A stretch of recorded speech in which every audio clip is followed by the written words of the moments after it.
আসসালামু আলাইকুম ভিউয়ার, সবাই কেমন আছেন? চলে আসলাম আমার রান্নাঘরে। আজকে আমি রেসিপি করব লাউ শাক ভর্তা। এই যে সেই জন্য লাউ শাক নিয়ে নিয়েছি, পরিষ্কার করে কেটে কুটে ধুয়ে নিয়েছি। এখন আমি লাউ শাকটাকে সিদ্ধ বসিয়ে দেব।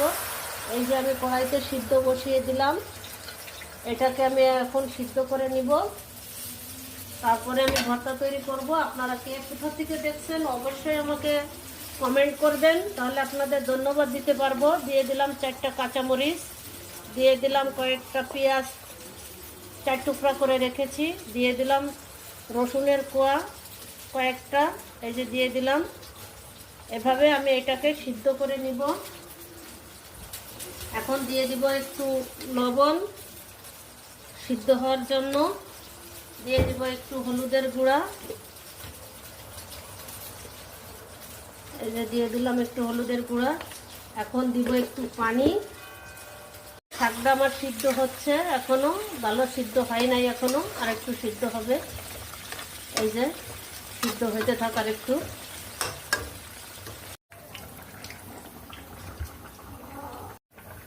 এই যে শুকনো মরিচটা আমি ভেজে উঠিয়ে নিয়ে নিয়েছি। এখন দিয়ে দেবো কিছু পেঁয়াজ কুচি, রসুন, এগুলাকে আমি একটু ভেজে নেব।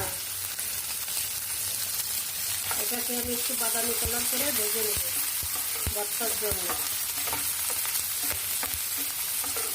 আমি শাকের মধ্যেও দিয়েছি অল্প, আর এখন একটু ভেজে নেব।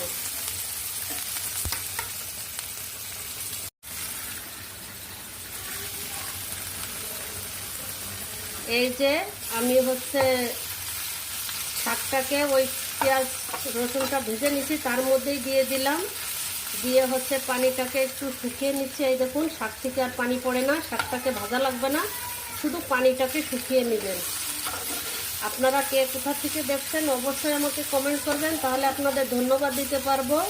আর আমার ভিডিও যদি আপনাদের ভালো লাগে তাহলে আমার চ্যানেলটাকে সাবস্ক্রাইব করে দিবেন, পেজটাকে লাইক ফলো দিয়ে আমার পাশেই থাকবেন, আমাকে সাপোর্ট করবেন এইভাবে এগিয়ে যাওয়ার জন্য, আমার সঙ্গেই থাকবেন।